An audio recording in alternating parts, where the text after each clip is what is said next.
سلام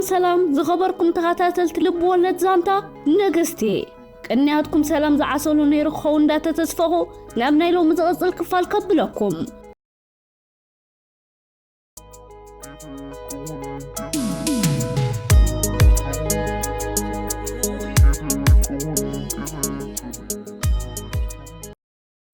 نغستي 109 كفال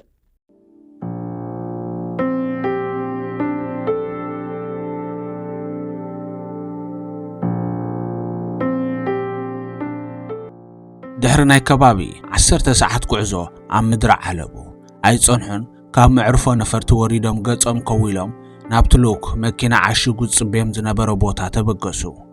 هاند بيت كابت ادراش معرفو نفرتي مليئم كيوصو ابت سكرين ناي معرفو نفرتي حد حصير حبريتا رأيو ريتشارد كاب اتش وورلد انترتينمنت نمشتو قالم حتت كغبر مخانو زحبر زينا نزي قالم حتت نريتشارد قداي نختغبرو شارلوت كم زدالوتو أما رجزنيا انت خونه جن شارلوت أما نام نيويورك تملسيا زبل تسبيت يا بلان كتملسون أيتدليانيا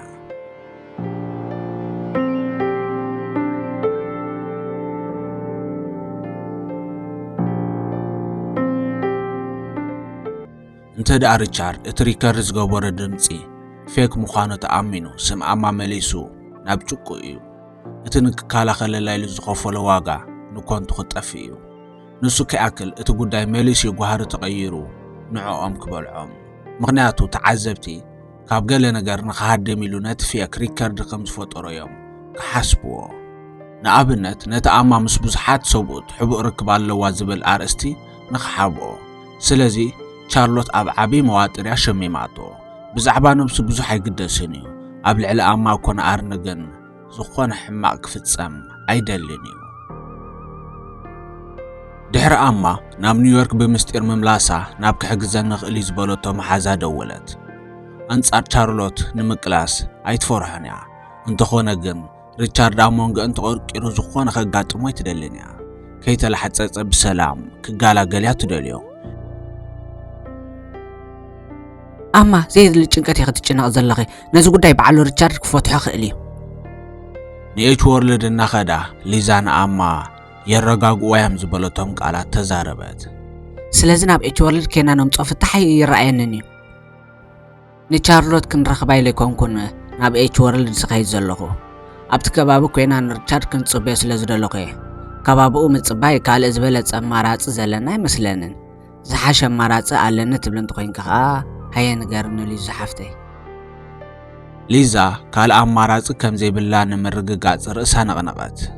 دغاغيمن دويلانالو يلعلن يلن اتقالم حتت اب اتش وورلد كساب زخونه قرم ساعاتو ناب اتش وورلد كم زمص رغصيو سلازي اب كبابا افيت اتش وورلد مصباي اتزبلص اماراصيو ليزا مقابر ارنا ابي مخانو بادواويل كحتتي ابزا ساعات زيا كاب غزو وصابي كله كم زخل هاندبت اما حساب مسمصان ليزا حبريتا هبتا ليزا رأسها نقنقت إذا عينت سراح قال كابتا تصبيقا تمولكون توهبا كوينو زسمعانيو دحر قال دقايق مقابر أبي مخانو نلوك نغورتون حزوان نابت زحبرتو مقابر نقلن لوك عم عرفو نفرتي تقبلوان إيريكا الإسراحو تنغسالت كاب عم عرفو نفرتي تفليو إنا تفليو من أمان ليزان أوشت نيويورك تراح يخون انبر نابزدالي أبوتان خبصحن نلوك عزيزويو دحر مغشا نمجمريا غزي ليزان لوكون دحر بأكال تراخيبهم متمماتهم قال حنكت تسمعهم منالبات لوك انت حاسبا ليزاكم إلاتو زي تردوك خون قليو يرد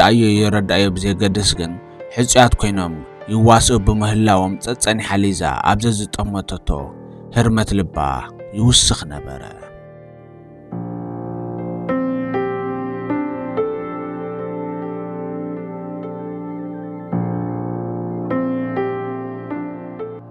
دحر أم مقابر نيارن بتصيحهم مكينة أو معشاقهم ليزان لكن كام مكينة أي وردون أما كام مكينة وريدا كابت بحامو خشتز مسل قمة استسنى قرن مدحان كاب بوتا تعي غيرا لقاقو موتو ቀሲላን ከባቢያ እናማዓደወት ናብቲ ናይ መቃብር ካንሸሎ ኣተወት ከም ትጽቢታ ነዊሕ ከይጸንሐት ሪቻርድ ኣብ ቅድሚ መቃብር ኣርኒ ኮፍ ኢሉ ረኣየቶ ሪቻርድ ንድሕሪት ግልጽ ኢሉ ንኣማረኣያን ሰንበደን ተሲኡውን ሓተታ ኣማ ኣብዚ እንታይ ትገብር ኣለኺ ኣብ ሎንዶን መቁፀሪ ዘይብሉ ስራሕ ኣይኮነን ይጽብየክ ዘሎ እዚ እናፈለጥካ ሞ ስለምንታይ ብግቡእ ዘይተፋናኻኒ ድሕሪ ዓይኑ ጠሚታ ምምላሳ ነቲ ሒዛቶ ዝመጸት ጥማር ጻዕዳ ዕምበባ ኣብ ቅድሚ መቃብር ኣርኒ ኣቐመጠቶ ነቲ ኣብቲ ልዕሊ መቃብር ተተኺሉ ዝነበረ ስእሊ ኣርኒ ዝሓዘ እምነ በረድ እናጠመተት ንኽብሪ ኣርኒ እውን ከብዲ እእዳዋ ላጊባ ድንን በለት ብዛዕባ ናይ ሎም ምሸት ቃለ መሕተት ሰሚዕኺ ትኾኒ ኢኺ ሪቻርድ ሓተተ ሰሚዐወ ኣማ ብናይ ርእሲ ምንቕናቕ ኣሰንያ መለሰትሉ ኤሪክ ብተደጋጋሚ ሓንቲ ሕቶ ይሓተኒ እዩ ስለምንታይ ኣኺ ኣብ ቅድሜኻ ሓፅርን ምቹእን መገዲ ከለኪ ነዊሕን በዳሃን ትመርፂ ዝብለኒ እዚ ሕቶ ኣነ እውን ንዓኻ ክሓተካ ደልየ ኣለኹ እዚ ናይ ሎሚ ምሸት ቃለ መሕተት ብሕማቕ ከይጸልወኪ ስለ ዝተሰከፍኪ ዲኺ መጺኺ ዋላስ ብኻልእ ንሕቶኣ ከይመለሰ ናይ ገዛእ ርእሱ ሕቶ ሓተታ መቸም ሽጣራታት ቻርሎት ከም ዘይሰክፈነት ፈሊጥ ኢኻ ዝብል ቀንዲ መምጽኤ እዚ ዝጓዓዘ ዘለኹ መገዲ ክትጓዓዞ ስለ ዘይደለኹ ጥራሕ ንህይወትኪ ተስፋ ዘቑርጽ ግብ ዝበለ ጸልማት ኣጋጢምዋ ይፈልጥ ዶ ሪቻርድ ርእሱ ኣድኒኑ ነቲ ኣብ ቅድሚ ዝነበረ ስእሊ ኣርኒ እናተንከፈነ ኣማሓተታ ዋላ ደኣ ሞት ኣፍቃሪቱ ዓመታት የቁፅር ቃንዛ ልቡ ግን ብሓድሽ እዩ ዘሎ ኣጋጢምኒ ፈልጥ እዩ ቅድሚ 3 ወርሒ ሕጽየ ድሮ መርዓና ምስ ካልእ ክብዕል ገይ ረኺበዮ እንተኾነ እቲ ጸልማት ንነዊሕ ኣይጸንሐን ንጽባሒቱ ንኤሪክ ኣብ ኣዳራሽ ናይ ቃል ኪዳን ረኺበዮን ተመርዐዮን ንሕቶ ሪቻርድ መለሰትሉን ቀጸለትን ምናልባት ንጽባሒቱ ንኤሪክ እንተዘይረኽቦ ነይረውን ፍቕሪ የለን ኢለ ተስፋ ይመቑረጽኩን እቲ ዕድል ዝገበርኮ ግን ኣብ ኩሉ ከይበጽሕኹ ንኤሪክ ክረኽቦ ብምኻል እዩ ድሕሪ ምርኻብና ዝሓለፍኮ መገዲ ናይ ብሓቂ ንፈተውትኻ ትምነዮ እዩ እሞ ነቲ ፍጻሜ ክዝክርዮ ከለኺ ቃንዛ ኣይስምዓክን ሪቻርድ ሓተታ ሓደ ግዜ ሕልፍ ኢሉ ጽቡቕ ኣለኻ ስምዓኒ እዩ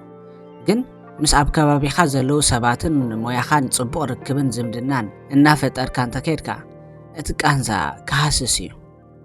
ኣማ ካብ ቦርሳኣ ናይ ኣድራሻ ካርድ እናውፅአት ዘረባ ቀጸለት እዛ ካርድ ትጠቕመካ ዲ ኣይትጠቕመካን ርግጸኛ ኣይኮንኩን እንተኾነ ግን ሓድሽ ህይወት ንኽትጅምር ዕድመ ከቕርበልከ ሎም ምሸት ኣብቲ ቃለ መሕተት እንታይ ክትብል ኢኻ ብዘየገድስ ኣብ ጎንኻ ኣለኹ እንተ ብዛዕባ ቻርሎት ግን ድሓን ዕድል እንተረኺበ ክሳብ ምፍጣራት ጸልእ ክገብራ እየ ኣማ ዘድልያ መልእኽቲ ሕሊፋ ሪቻርድ ንቃላታ እናሳላሰሎም ኣብቲ መቃብር በይኑ ገደፈቶ ንቃላታ ደጋጊሙ ምስ ሳላሰሎም ሃንደበት ካብ ግስሙ ከም ከቢድ ጾር ዝተራገፈ ኮይኑ ተሰምዖ ሃንደበት ክምስ እናበለ ናብቲ ኣብ ቅድሚኡ ዝነበረ ስእሊ ደኒኑ እናጠመተውን ተዛረበ ኣርኒ ኣማ ሓቃላ ንነዊሕ ግዜ ነብሰይን ርእሰይን ኣብ ቤት ማሕቡስ ዓጽየ ጸኒሐ ኣብዛ ሰዓት እዚኣ ነቲ ዝተረፈ ዕድመይ እናማዕደኹ ዝነብረሉ ህይወት እዩ ብዛዕባ ብህይወት ዘላ ነብሰይን ብህይወት ዘለዉ ፈተውተይን እናሓሰብኩ ዝነብረሉ መጻኢ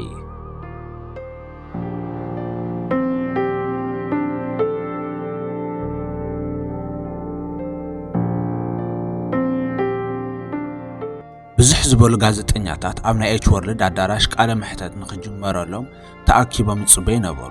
ሪቻርድ ብዛዕባ ዘጋጢሙ ዘሎ ሕሜታታትን ኤች ወርልድን እንታይ ክብል ኢሎም እዮም ሃንቀው ኢሎም ዝጽበዩ ዘለዉ ቻርሎት ኣብ ሓደ ኩርናዕ ምስ ሉካስ እናዕለለት ነቲ ዝመዓራረ ዝነበረ ናይ ቃለ መሕተት መድረኽ ተማዕዱ ነበረት ንሪቻርድ ክትጥንቀቕሉ ኣለኪ ሰለስቲና ጽቡቕ ዝምድና ከለና ከመይ ዓይነት ሰብ ከም ዝነበረ ትፈልጥ ኢኺ ከምዚኦም ዝበሉ ነገራት ብዘይ ዓውዓውን ገልታዕታዓን ይዝገጥሞም ነይሩ ክሳብ ሰዓት ግጥም ዝኣክል መጻረርቱ ብዙሕ ኣይድህብሉን እዮም ስለዚ ካብ ትጽቢት ብዙሓት ወጻኢ ርጉምን ሰላሕታውን ኮይኑ ይጸንሕ ሉካስ ስክፍቱ እካፈላ ቻርሎት ዳዋ ኣብ ቅድሚ ኣፍልባ ኣብ ማሳቂላ ተዛረበት ኣርኒ ታዝዓ ቤት ድኻሙ ክሳብ ዝኾነት ማዕረክ እንደ ሓያልን ተንኮለኛን ይኹን ኣይግድሰንን እዩ ብህይወት ተሃሉ ኣይተሃሉ ንዓ ክብል ዘይገብሮ ኣይክህልዎን እዩ ስለዝስ እናረኣየን እናሰምዐን ምእንተ ኣማ ክብል ንኣርኒ ንክኽሕዳ ኣይትጸበ ሉካስ ንርእሰ ተኣማንነታ ኹን እምነታ ኣይረዓመሎምን ኣብ ሕልፍ ተመክሩ ኣንነታ ንነገራት ልዕሊ ዓቐን ኣትሒታ ከም ትመዝኖም ገይርዋ እዩ ክትዝክርዮ ዘለኪ ዘላለማዊ ዝበሃል የለን ሉካስ ተዛረበን ብውሽጢ ቀጸለን ሰብ ግዜ ሓልዩ ክቕየር ከም ዝኽእል ኣይትዘንግዒ ነዚ ዳሕራዋይ ብቃሉ ኣይበሎን ምኽንያቱ ዝበለ እንተበለ ከም ዘይትሰምዖ ይፈልጥ እዩ ሪቻርድ ሓሙኽሽታዊ ዝሕብሩ ባድላ ገይሩ ናብቲ ኣዳራሽ ኣተወ ቅድሚ ናብቲ ዝተዳለወሉ መድረኽ ትኺሉ ናብ ቻርሎትን ሉካስን ከይዱ ተዛረቦም እቲ ዝኣተኽለይ ቃል ከይትርስዕዮ ቻርሎት ክምስተኣሰንያ ንሕቶ ሪቻርድ መለሰትሉ ኣይርስዖኒ ኩሉ እቲ ዘለኒ ናይ ኣርኒ ሓበሬታታት ኣኻኺበ ክበካየ ሪቻርድ ድሕሪ መልሲ ቻርሎት ምስምዑ ናብ ሉካስ ተጠውዩ ተዛረበ ካብ ሰለስቲና እቲ ኣብ ሓዘን ዘሎ ሰብ ኣነ ጥራሕ መሲልን ነይሩ እንታይ ኮይኑ ደኣ ስምዒትካ ሕማቕ ዘሎ ዝመስል ሉካስ ርእሱ ኣቕኒዑ ናብ ሪቻርድ እናጠመተ መለሰ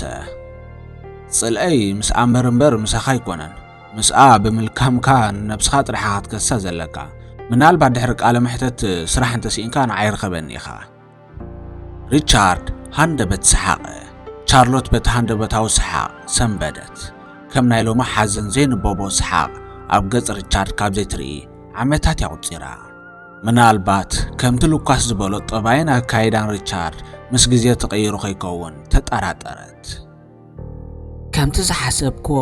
ኣክንዲ ኣርንብ ዘይወዓለቶ ዝጽልም ንነብሱ ግዳይ ክገብራ ፍቃደኛ ዲዳ ቻርሎት ኣብ ሓሳብ ከላ ሪቻርድ ቃለ መሕተት ንኽጅምር ገዲፍዎም ናብቲ መድረኽ ከደ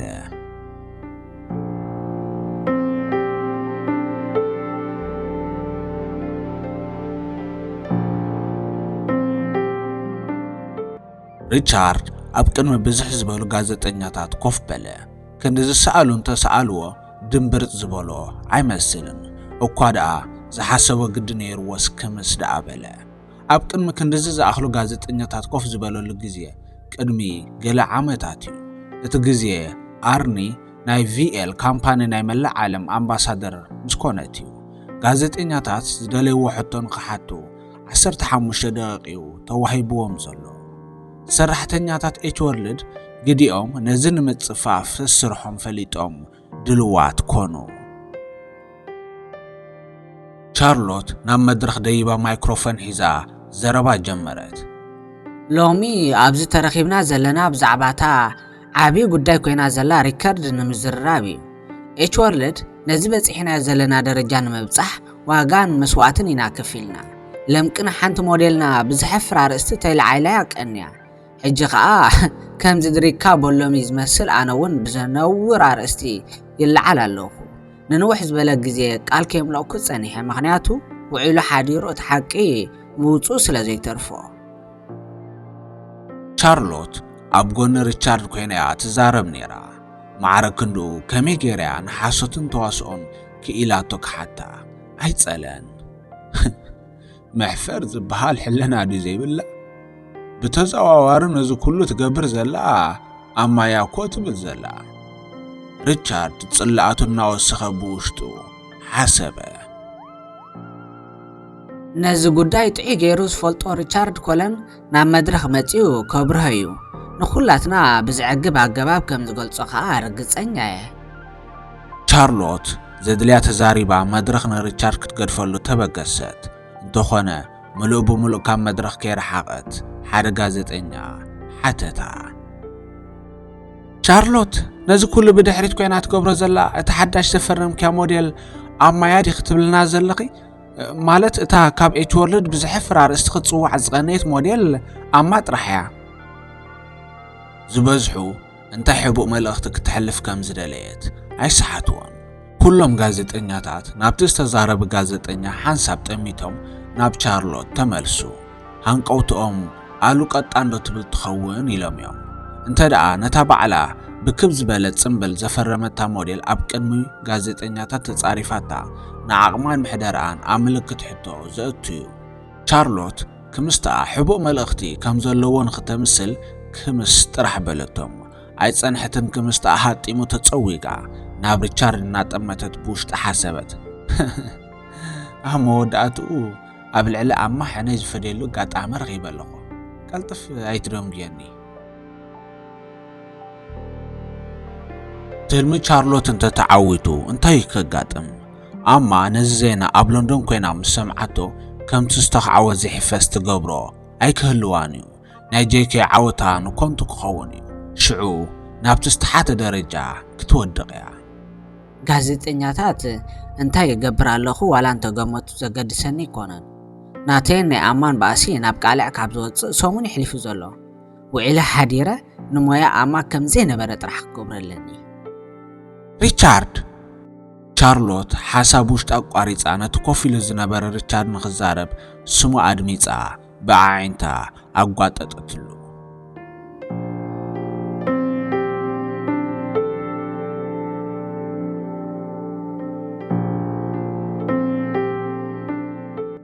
ሪቻርድ ርእሱ ነቕኒቑ ናብቶም ጽበይዎ ዝነበሩ ጋዜጠኛታት ጠመተ ቅድሚቲ ኩላትኩም ትጽበይዎ ዘለኹም ዛዕባ ናይታ ሪከርድ ምዝራበይ ብዛዕባ ካልእ ምስ ኣርእስትና ርክብ ዘይብሉ ንኽዛረብ ኣፍቅዱለይ ሪቻርድ ድሕሪ ሓፂር ክምስታ ምልጋሱ ዘረብኡ ቀጸለ ኣብዚ ኢንዳስትሪ ንንውሕ ዝበለ ዓመታት ሰሪሐ ዘለኹ ኣብ ገግዚኡ ከዓ ካብ ንእሽቶ ተሓጋጋዚ ናብ ሓደ ካብ ዝዓበዩ ማናጀራት ናይዚ ኢንዳስትሪ ተቐይረ ኣብዚ ኩሉ ዓመታት ናብ ከምዚ ዝበለ መድረኽ ቀሪበ ክንደይ ግዜ ዝኣምነሎም ቃላት ተዛሪበ ክቆፅሮም ኣይክእልን እየ እዚ ክዛረበሉ ደልየ ዘለኹ ጉዳይ ምናልባት ድሮ ብኹላትኩም ዝተረስዐ ጉዳይ ክኸውን ይኽእል እዩ ንዓይ ግን እታ ሰብ ኣብ ህይወተይ ኣገዳሲት ሰብ ብምዃና ዋላ ንሓደ መዓልቲ ክርስዕ ኣይከኣልኩን እቲ ኣቐዲመ ክዛረበሉ ደልየ ዘለኹ ዛዕባ ኣርኒ እዩ እቶም ጋዜጠኛታት ንሓድሕዶም ተጠማመቱ ንምንታይ ኣርኒ ተላዓይላ ዝተረድኦ ሰብ ኣይነበረን እንተ ቻርሎት ግን ስም ኣርኒ ምስ ሰምዐት ስክፍታ ተሰማዓን ንዘረብኡ ጽን ኢላ ምስማዕ ቀጸለቶም ኣርኒ ብሓደጋ መኪና ከም ዝሞተት ከም ትፈልጡ ርግጸኛ እየ መኪና ናዘወረት ክንጨቃጨቅ ጀሚርናን መገዳ ስሒታ ሓደጋ ፈጺማን ንሳ መንግስተ ሰማያት ተዋርሳ ኣይጸንሐትን ብቐጥታ ሞይታ ኣብ ልዕለይ ከዓ ዓቢ መጉዳእቲ ወሪዱ እዚ ዜና ንኸይላባዕ ኤች ወርልድ ዓቢ ሸፈነ ገይሮም ኣብቲ ግዜቲ ውልቃዊ ህይወተይ ንከይርበሽ ኢሎም ዝገብርዎ ዝነበሩ ይመሲለኒ ሕጂ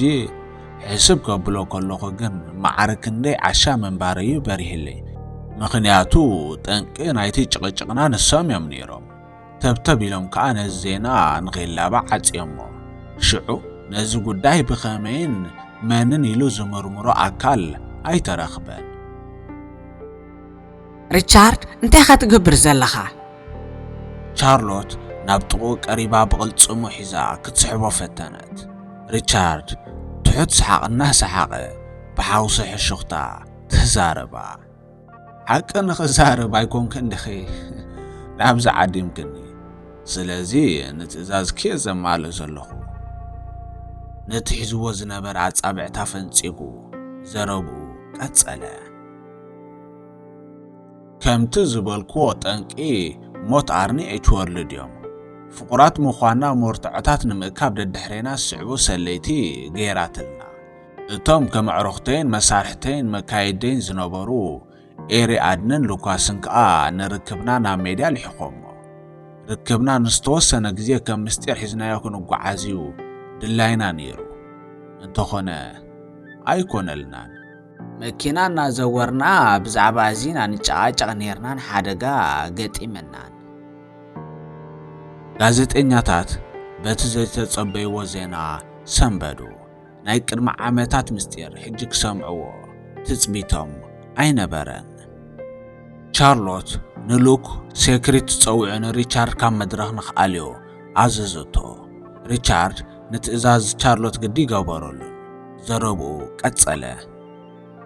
ስለምንታይ ከምኡ ጌራ ተረዲእኩም ደኸውን ቅን እዩ ቻርሎት ብሞዴላታ ብቐሊል እያ ትቐንዕ ልዕሊኣ ወፅአን ክትሪአን ኣይትደልን እያ ብዝተፈላለዩ ተንኮላት ከምጅሆ ኣብ ትሕቲ ቁፅፅራ ክትእትወን እያ ትደሊ ነዚ ቅድሚ ዓመታት ኣብ ልዕሊ ኣርኑ ፈጺማቶ እያ ሕጂ ከዓ ኣብ ልዕሊ ኣማ ክትፍጽሞ ትሓስብ ኣላ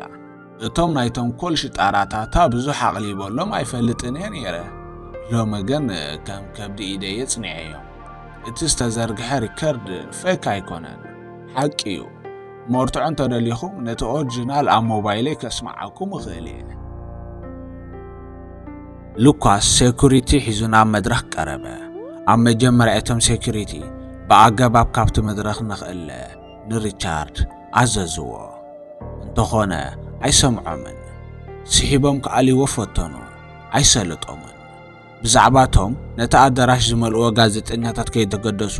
ቀስ ብቐስ ካብ ምስሓብ ናብ ምትህርራም ኣተዉ ሪቻርድ ግን ወይ ከነቕ ስለዚ ሉካስ በቲ ውፅኢት ስለዝዓገበ ብዙሕ ዝበሉ ዝሕግዝዎም ሴኩሪቲ ጸውዐ ቻርሎት ማይክሮፎን ዓትዒታ ሴኩሪቲ ንሪቻርድ እናቐጥቀጥዎ ቃለ ምሕተት ከም ዝተወድአ ሓበረት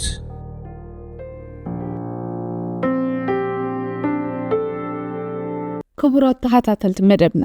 ሳብስክራይብ ላይክ ሼር ኮሜንት ብምግባር ከተተባብዑና ከዘክረኩም ፈቱ